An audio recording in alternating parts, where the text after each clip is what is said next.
नमस्कार, BTS news के लाखों देखने और सुनने वालों का BTS न्यूज़ में स्वागत है। आइए देखते हैं आज के समाचार। की बात है कि आज उस्मानिया यूनिवर्सिटी कॉलेज फॉर वुमेन में एक बहुत ही अच्छे प्रोग्राम का इनेकाद अमल में लाया गया। सेवंत निज़ाम नवाब मीर उस्मान अली ख़ान के ऊपर जो लेक्चर का एहतमाम किया गया है, और उस लेक्चर में मैंने ख़ास बात ये देखी कि यहाँ की जो प्रिंसिपल साहिबा हैं और वाइस प्रिंसिपल, उनका बहुत ही बड़ा ताउन यहाँ पर देखने को मिला। और जिस हाल में रखा गया था, शायद इन प्रोग्रामात में आमतौर पर गैदरिंग नहीं होती है, लेकिन ये गैदरिंग आज देखकर बहुत ही खुशी हुई कि यह हाल भी तंग दामनी का शिकवा कर रहा था, क्योंकि ये हाल नाकाफ़ी था। और यहाँ पर मैं देखा कि काफ़ी तादाद में पब्लिक बाहर ठहरी थी। तो मैं चाहूँगा कि ये प्रोग्राम हमेशा होता रहे, और इसके लिए मैं जो डॉक्टर नसीम सुल्ताना है, जो प्रोग्राम के ऑर्गेनाइज़र हैं, उनको मुबारकबाद देता हूँ। और दूसरी चीज़, यहाँ पर मैंने यहाँ के जो प्रिंसिपल साहिबा हैं उनसे मैं गुजारिश की है कि सेंट्रल वर्क काउंसिल के ज़रिए से जो UPSC के जो free coaching with food and accommodation हम जो दे रहे हैं, उसके लिए भी समझो आप यहाँ पर फ्री कोचिंग का भी समझो कोई इंतज़ाम करें। तो उन्होंने हामी भरी है। तो इंशाल्लाह जैसे उनकी तरफ से प्रपोज़ल हमारे पास आएगा, यहाँ पर भी UPSC की सिविल सर्विस कोचिंग का आगाज़ होगा। और भी कई मुतालबात हुए, जैसा स्कॉलरशिप का था, ये उर्दू के ताल्लुक़ से था। मरकज़ की तरफ से जो भी चीज़ें समझो हम कर सकते हैं, यहाँ पर जो मुतालबात हैं, कोई भी मुतालबा होता है, मरकज़ की तरफ से जो भी चीज़ें होंगी बराबर करें।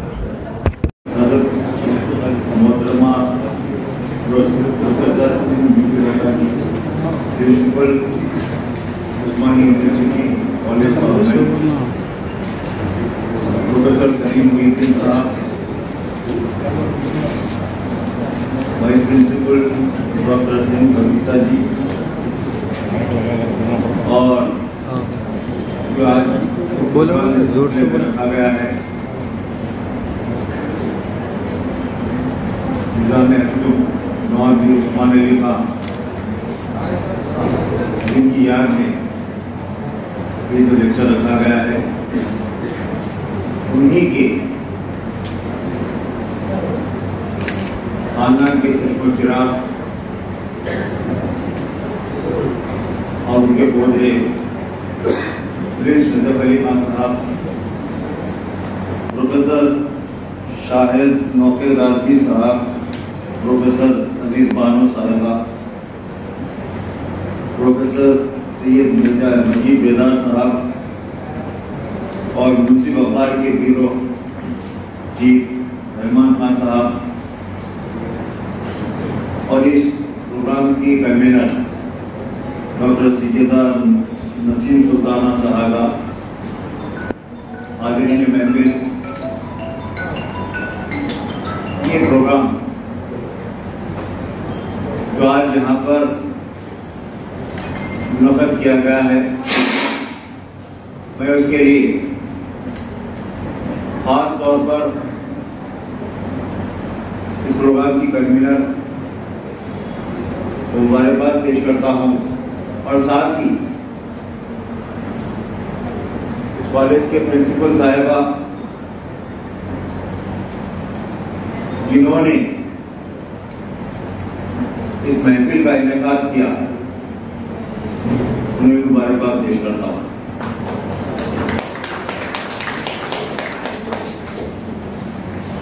निज़ाम अश्तुम नवाब मीर उस्मान अली ख़ान साहब किसी के लिए मोहताज ताल्लुक़ नहीं है। हिंदुस्तान की सबसे बड़ी रियासत हैदराबाद दक्कन के सरबराह कई कारनामे, और वो कारनामे किसी से छुपे नहीं हैं। चाहे उस्मानिया यूनिवर्सिटी का मामला हो, चाहे उस्मानिया जनरल हॉस्पिटल का मामला हो, निजाम ऑर्थोपेडिक हॉस्पिटल का मामला हो, हाई कोर्ट हो, और खासकर आज हिंदुस्तान के जितने भी घरेलू ममालिक के सरबराह दबाते हैं हिंदुस्तान,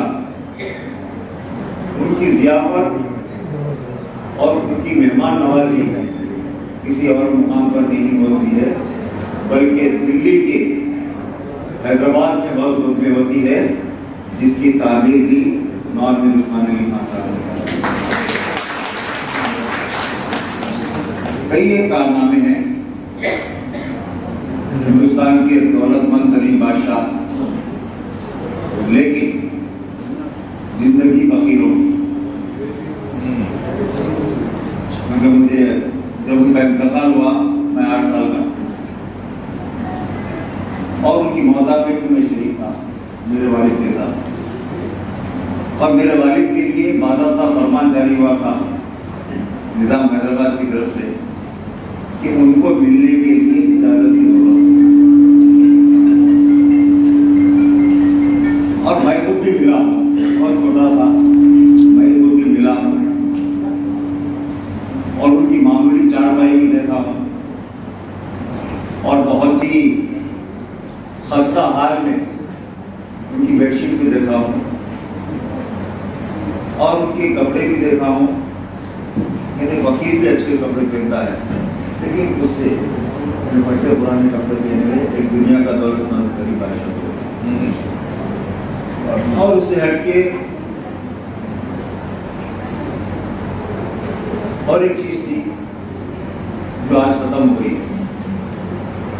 हिंदुस्तान की सबसे बड़ी रियासत हैदराबाद आज बाकी नहीं है, लेकिन हिंदुस्तान की दूसरी सबसे बड़ी रियासत ग्वालियर स्टेट आज भी बाकी है। उसकी वजह ये है कि जो जानशीन बनाए गए वो खुद लूट के भाग गए, और उसी की वजह से आज कहीं कुछ बिखरा नहीं। एक आदमी का टेबल भी मौजूद है।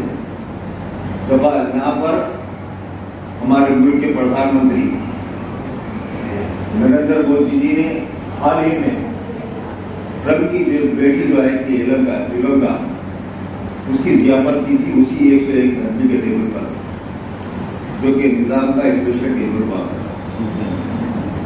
कई ऐसे जायदादें हैं जो हमारी बर्बाद हुई, आज की कोटी पैलेस बाकी नहीं है, और कई ऐसे पैलेसेस हैं, कई ऐसे जगहें हैं जो मौजूदा निज़ाम जो देसी नहीं है बल्कि विदेशी है, जिसको मुकरमजा कहा जाता है, तो लूट के पूरी बर्बाद कर। तो निज़ाम की जो चीज़ें थी, निज़ाम के कई ट्रस्ट थे, साहिबजादा ट्रस्ट, सरप्रकाश ट्रस्ट, खानादार ट्रस्ट, तालिब-ए-फल ट्रस्ट,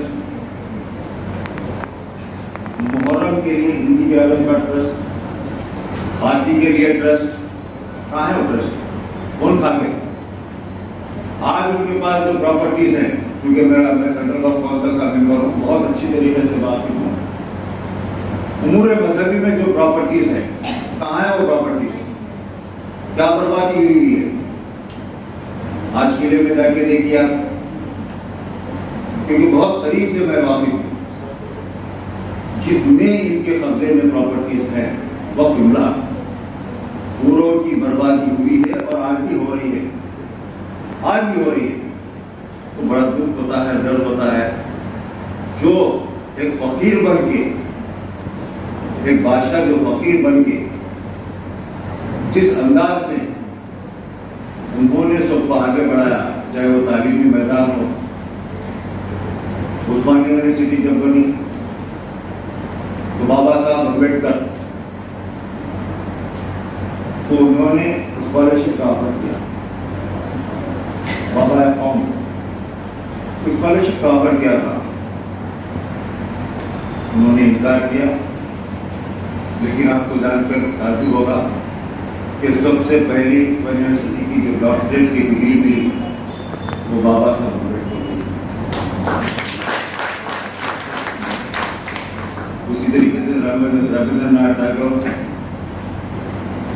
सरोजिनी नायडू, इनको भी ऑफर किया। और खाली उस्मानिया यूनिवर्सिटी का कारनामा नहीं है, आज हिंदू बनारस यूनिवर्सिटी जो है उस वक्त भी 50 1 लाख, उस जमाने में 1 लाख वहां पर डोनेशन दिया गया। उसके बाद उसी तरीके से अलीगढ़ मुस्लिम यूनिवर्सिटी, वहां पर 50,000 का डोनेशन दिया गया था। और एक कर्नाटका में भी कोई वो है कॉलेज है, वहां पर भी हर महीना 10,000 रुपये जाया करते थे। तो इसी तरीके से क्योंकि रियासत हैदराबाद की जो बुनियाद हुई थी, वो बुनियाद पे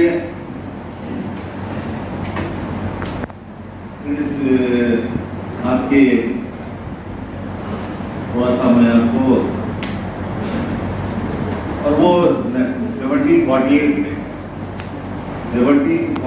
में इसकी बुनियाद हुई थी। और जो पहले निज़ाम है,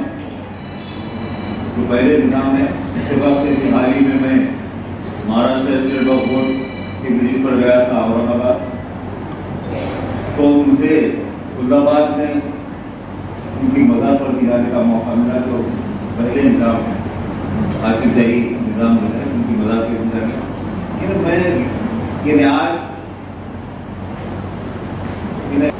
हैदराबाद जो रियासत थी,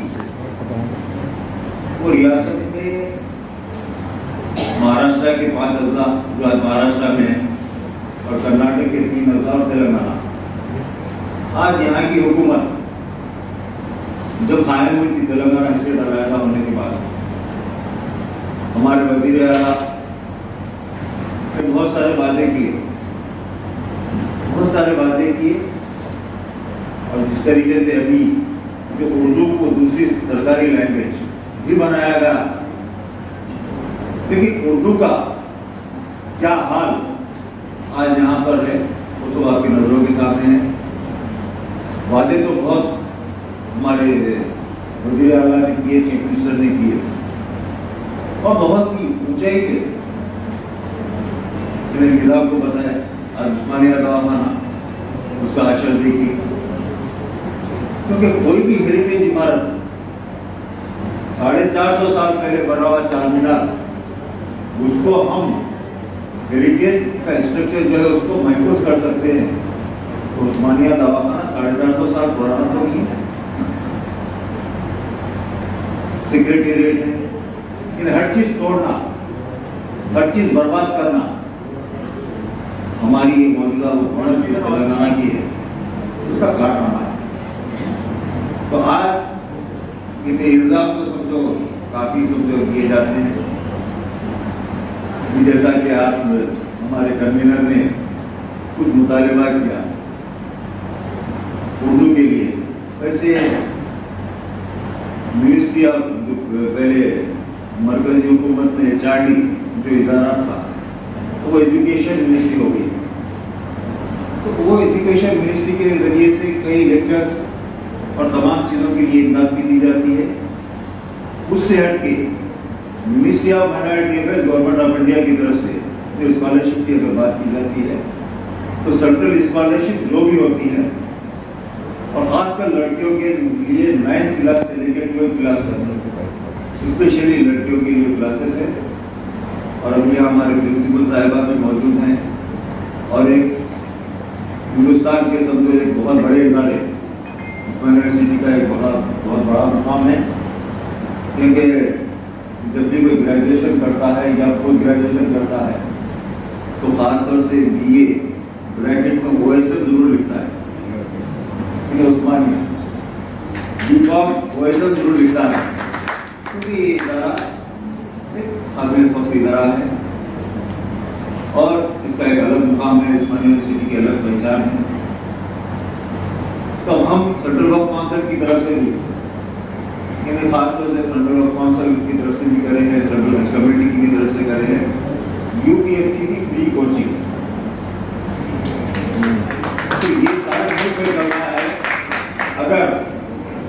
वो मेरी रिक्वेस्ट ये है कि वो फ्री कोचिंग का अगर वुमेंस कॉलेज में आगाज हो जाए, स्पेशली फॉर गर्ल्स, क्योंकि गर्ल्स का इदारा है, स्पेशली फॉर गर्ल्स, उसके लिए पूरा उसका फूड, अकोमोडेशन और कोचिंग तमाम की तमाम जिम्मेदारी वो सेंट्रल गवर्नमेंट पर रहेगी। और इसके अलावा जिस कॉलेज में माइनॉरिटीज के उसके लिए आप बिल्कुल ऑनलाइन है, वो आप अप्लाई कर सकते हैं। मेरिट कम स्कॉलरशिप है, कई ministry of minority national scholarship portal पे वो आप अप्लाई करिए। 100% स्कॉलरशिप सैंक्शन कराने की जिम्मेदारी मेरी है।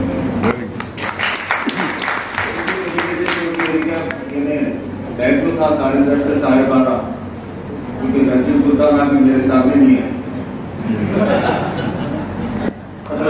बोलने के लिए, क्योंकि सामने आने से पहले खत्म करना मेरे लिए मुनासिब होगा। तो इतने बड़े बड़े यानी प्रोफेसर में हमारी कोई हैसियत नहीं है, उनके सामने समझो कोई लेक्चर देने की या तकरीर करने की। मजीद बेलार साहब है, आपके कई प्रोफेसर हैं, मानो के प्रोफेसर बैठे हैं, और हमारी प्रिंसिपल साहिबा बैठे हुए हैं, वाइस प्रिंसिपल साहिबा बैठे हैं, तो हम तो बहुत छोटे रह रहे हैं। लेकिन ये लेवल के हम नहीं है कि हम इन लोगों के सामने कोई लेक्चर दे सके, तो हमारा लेवल बहुत छोटा है। लेकिन फिर भी चूँकि मुझे यहाँ पर बुलाकर इज्जत बख्शी है, तो कुछ कहना मेरा बनता है, और उन लोगों के सामने मैं कुछ बातें रखता हूँ। इंशाल्लाह मैं अपनी तरफ से ज़रूर आप लोगों के सामने वादा करता हूँ कि तालीम के मामले में और उर्दू के मामले में, क्योंकि रिसिपियल हमारे पास मौजूद है जो समझे इसमें स्पॉन्सर भी किया है, तो चाहे वो रिसिपियल का मामला हो या मिनिस्ट्री ऑफ माइनॉरिटी अफेयर्स का मामला हो या मरकजी हुकूमत की तरफ से और दूसरे भी चीज़ें हैं, उसके लिए पूरा मुकम्मल ताउन देने के लिए मैं हमेशा हर वक्त तैयार हूँ। तो मैं ये इख्तिबास करता हूँ। जी थोड़ा वॉल्यूम बढ़ाएं। जी मैं करीब हो जाता हूँ। हाँ ये ठीक है। वो मुझे शुरू से जब साबिक ठीक नहीं बहरहाल तो उस एसोसिएट पर अमल करो।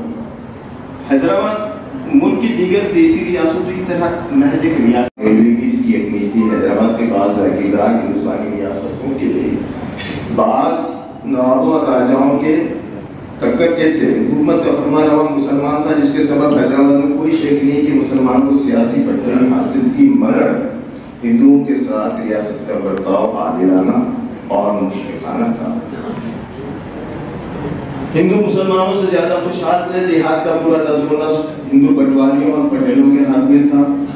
हैदराबाद नगर के अहदेदारों की सीमित से इसकी शहादत देगी कि हुकूमत का सदर आज़म दारुल हज़रात, मैंने कुछ कोटेशन जमा किए हैं।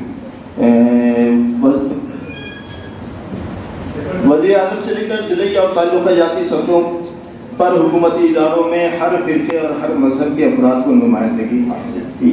यही वजह है कि आज के ममलकत हमारी सामने है, और ये मुसलमानों में पाए जाते हैं, हिंदुओं में पाए जाते हैं। और इसका कमाल ये है कि मतलब इसने सोशल स्टैंडर्ड को पूरा तोड़ दिया। आपको उसको हर मजहब और हर फिरके में मिलेंगे, आप एक कब्जे से दूसरे कब्जे में मूवमेंट नहीं कर पाते। लेकिन ये जो अगर कोई बिहार के पटेल के ओहदे में पहुंच गया, वो चाहे किसी फिरके का हो, उसके नाम के आगे पटेल लग जाता था, उसके खानदान के नाम से मौसूल किया। सुलहपुर मेरा मसलन है, यानी सबको मैं ये मसलन है मेरा। कोई फरमा रहा इस तरह की बात शायद नहीं करता हो। बहस तरीस मैं एक दूसरा मजहब भी रखता हूँ जिसको सुलहपुर के नाम से मौसूल किया जाता है, क्योंकि मेरे माइनॉरिटी अफेयर्स डॉक्टर कवि professor Ajay Lata, Principal, Women's College, distinguished guests and my dear friends. Today we have gathered here to enlighten tribute to His Exalted Highness Nawab Mir Usman Ali Khan Bahadur, Nizam 7th founder of Usmania University. My grandfather was exemplary, who never discriminated between people of any religion, caste or financial status. He was excellent and just a person who kept all the people under his regime at the same mountain. He did outstanding philanthropist work for all religion and one of very few rulers who lived solely for the welfare of his subjects. Out of his numerous contributions, one of the most important is Nizam Orthopedic Hospital.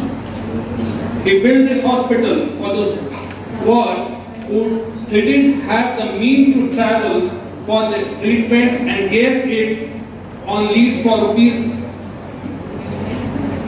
1 per month for 99 years.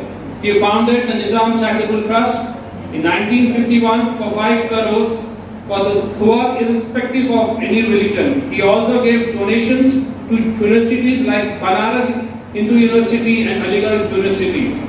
He led a life very few comfort and luxuries and felt that he had fiducious duty towards his people.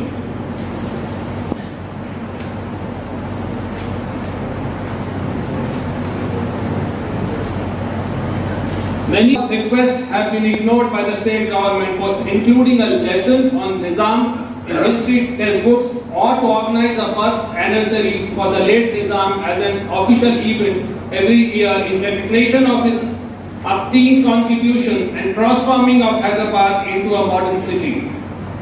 The creation of Osmania University in 1917 is a symbol of possibility of replacing English at the university level. The Nizam rule was considered the golden era for Urdu language. Due to the strong foundation laid by the Nizam, Hyderabad still stands on the top of the ladder when it comes to Urdu literature and contribution by the writers and the poets. The credit goes to the Osmania University, the brainchild of Nawab Mir Usman Ali Khan Bahadur, which was the country's first university with Urdu as a main medium of instruction. Setting up Osmania University paved the way for the student to pursue higher education, even in medicine and engineering in Urdu. Many stalwarts of Hyderabad completed their education in Urdu medium. This is an indication that Urdu was not restricted to any language. My grandfather is a role model for me. All my life I have been immensely inspired by him and tried my best to be reflection of what he would accept from me. My father is also one of the biggest influence of my personality. Lastly, I thank Professor Vijayalata, Dr. Kavitha and Dr. Sayyida Naseem Sultana for efforts organizing this memorial lecture. Assalamu alaikum. तमाम मेहमानों से मेरी दरख्वास्त है कि कोई भी खाना खाए बिना नहीं जाएगा। इंशाल्लाह हम बहुत ही जल्द निपटाने की कोशिश करेंगे।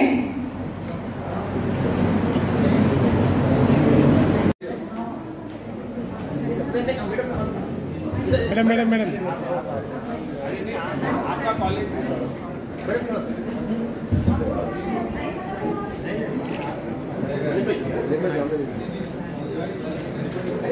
अब मैं प्रिंसिपल विजुलता मैडम से ख्वाहिश करती हूँ कि चीफ गेस्ट जनाब हनीफ अली साहब को मोमेंटो पेश करें।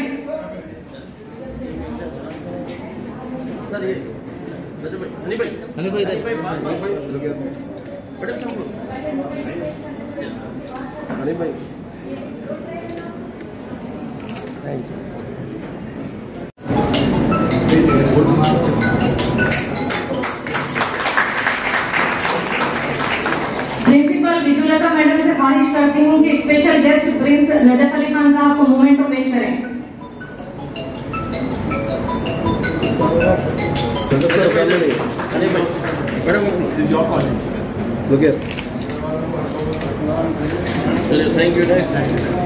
थैंक यू मुहिउद्दीन साहब को मोमेंटो पेश करें।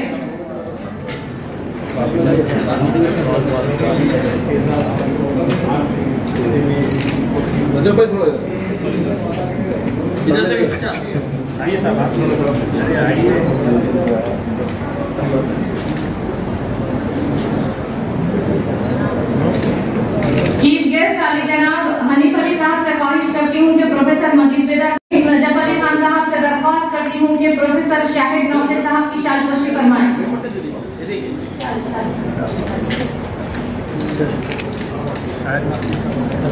मैं यहीं आ जा रहा हूँ। आइए सर। वाइस प्रिंसिपल कविता मैडम से ख्वाहिश करती हूँ कि प्रोफेसर शाहिद नौखे साहब को मोमेंटो पेश करें। आपके पास आइए मैडम, आप बुके दीजिए, मोमेंटो दीजिए। चीफ गेस्ट हनीफ अली साहब से दरख्वास्त करती हूँ कि जनाब रहमान साहब ब्यूरो चीफ रोजनामा मुंसिफ की शालपोशी फरमाएं। कविता मैडम से दरख्वास्त करती हूँ कि जनाब रहमान साहब ब्यूरो चीफ रोजनामा मुंसिफ को मोमेंटो पेश करें। इधर देखिए,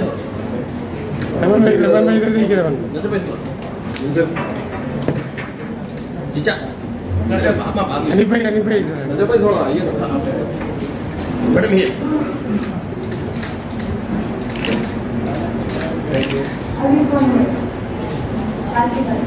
मोमेंटो पेश करें। आइए अभी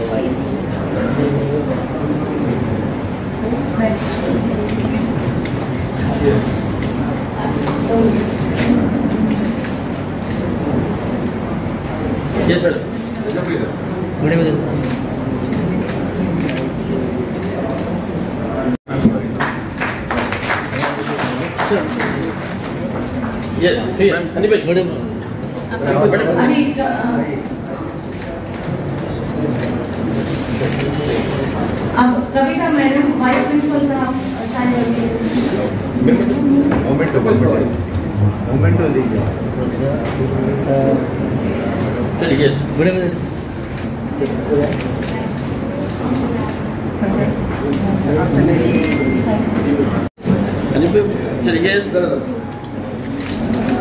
Here.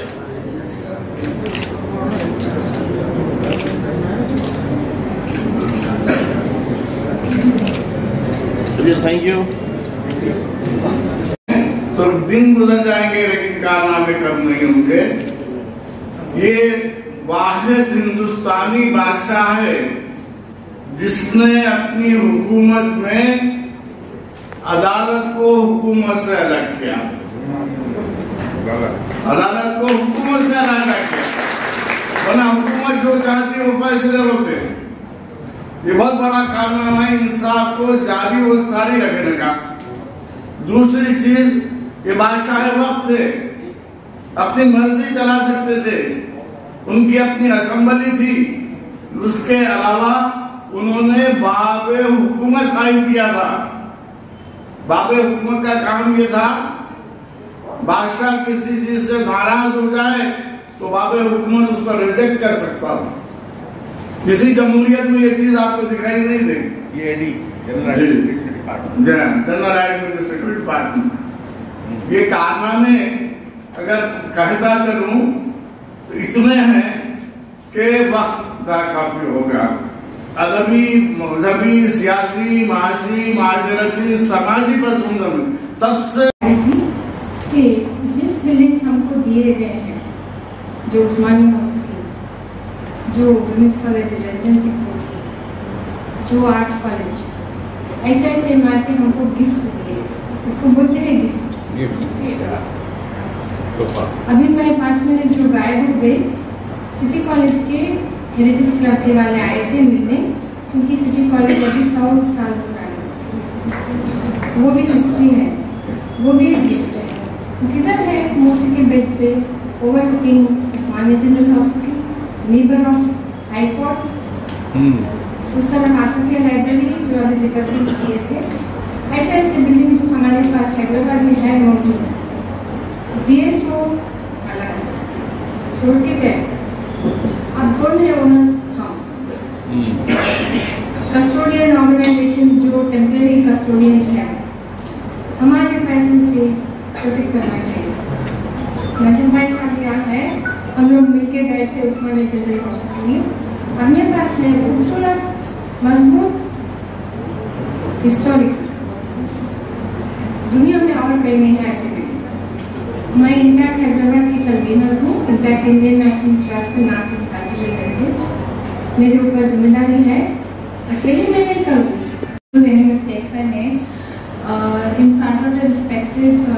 sirs present here, I just want to say a few words about my great-grandfather. His Exalted Highness the Nizam VII, as you already know, was a very secular leader. His examples are given even around 100 years after his birth. He has influenced so many generations. I just want to say that his preference for secular administration, everybody knows that he has more than 11. Najaf Ali Khan Sahab, 7th Nizam Nawab ka great grandson, and esteemed guests. कुछ नवाब साहब के भी बात करना इस like सूरज को चिराग दिखाने जैसा है. He has done umpteen number of deeds. Nobody has done it. Not only for his religion but also for all other religions. He was very secular, and I am one of the students of this Women's College who has been benefited by this college. And I would like to say that this NEP 2020 which Salim Sahab ne abhi bole hai, Urdu is going to become part of it from class 1 to class 5. जो भी है mother tongue should be in their own Urdu language. So इस तरह जो लिए गए हैं government के तरफ से, I think all of us will be benefited, not only Urdu but also Telugu, Sanskrit or other languages, Persian will be benefited. And regarding minority scholarships जो हनीफ साहब ने बोला है, thank you very much sir. And the UPSC जो he is interested in starting in our college, that also we are welcoming sir. We will be very happy to start this course in our college sir. Thank you very much. वाकई दाद के हकदार हैं. तबीयत NASA's रहने के बावजूद भी, बुखार और सर्दी होने के बावजूद भी वो इस महफिल में तशरीफ लाई हैं. और हनीफ साहब दिल्ली में थे, उसके बावजूद भी काफी इतना मुझे खौफ था, चारों तरफ से प्रेशर था कि साहब नहीं आएंगे, बहुत बड़ा चैलेंज था. तो पूरा जलसे का दारोमदार कामयाबी का चीफ गेस्ट पर होता है अक्सर, तो मैं काफी परेशान रही. लेकिन बेइंतहा मसरूफियत के बावजूद भी हनीफ साहब यहाँ तशरीफ लाए. मैं आपका तहे से शुक्रिया अदा करती हूँ. और प्रिंस नजफ अली खान साहब अपनी साहिबजादियों के हमरा यहाँ तशरीफ लाए हैं, उनका भी मैं तहे दिल से शुक्रिया अदा करती हूँ. और प्रोफेसर मजीद बेदार साहब मोहताज तारुफ नहीं हैं, अक्सर साहब की तबीयत भी कभी खराब रहती है, उसके बावजूद भी वो यहाँ पर तशरीफ ले आए, मैं उनका भी शुक्रिया अदा करती हूँ. और सलीम मोहिउद्दीन साहब, प्रोफेसर सलीम मोहिउद्दीन साहब का भी मैं दिल की गहराइयों से शुक्रिया अदा करती हूँ कि वो अपना कीमती वक्त हम सबको दिए. और प्रोफेसर शाहिद नौखेज आजमी साहब, प्रोफेसर अजीज बानू साहिबा और रहमान साहब, आप तमाम का मैं दिल की गहराइयों से शुक्रिया अदा करती हूँ. खास तौर से ये प्रोग्राम कामयाब हुआ है तो आप तमाम यहाँ इतना मजमुआ देखकर मुझे तो हैरानी हो रही है कि इतने निजाम सरकार के चाहने वाले हैं, उर्दू के चाहने वाले हैं, उस्मानिया यूनिवर्सिटी के चाहने वाले हैं. फर्दन आप तमाम का मैं शुक्रिया अदा करती हूँ. और काफी बड़ी शख्सियतें यहाँ बैठी हैं जिनको मैं नहीं जानती हूँ, जिनको जानती हूँ, उन तमाम का शुक्रिया अदा करती हूँ. और नॉन टीचिंग स्टाफ में से भी बहुत सारे लोगों ने इस प्रोग्राम को कामयाब बनाने के लिए कोशिश की है. सुपरिटेंडेंट साहब, रामकृष्णा साहब, प्रोफेसर श्रीनिवास साहब, चैतन्य साहब और बहुत सारे असातिज़ा हैं, उन तमाम का मैं फर्दन शुक्रिया अदा करती हूँ. तलबा का भी जो शामिल रहे हैं, आप तमाम का शुक्रिया. अभी खाने का वक्त हो चुका है, इजरा हॉल में आप तमाम चलिए, कोई भी मेहमान बिना खाए नहीं जाएगा. चलिए, शुक्रिया. इसी के साथ ही ये समाचार समाप्त होते हैं. दुआ और उम्मीद यही कि आप जहाँ कहीं भी हो खैर आफियत से हो, आपकी हर सू खुशगवार हो और हर खुशगवार सू का अंजाम बखैर हो. इन्हीं दुआओं के साथ मुझे और मेरी टीम को दीजिए इजाज़त. देखते रहिए BTS न्यूज़. सब्सक्राइब और लाइक करना ना भूलें. तब तक के लिए जय हिंद.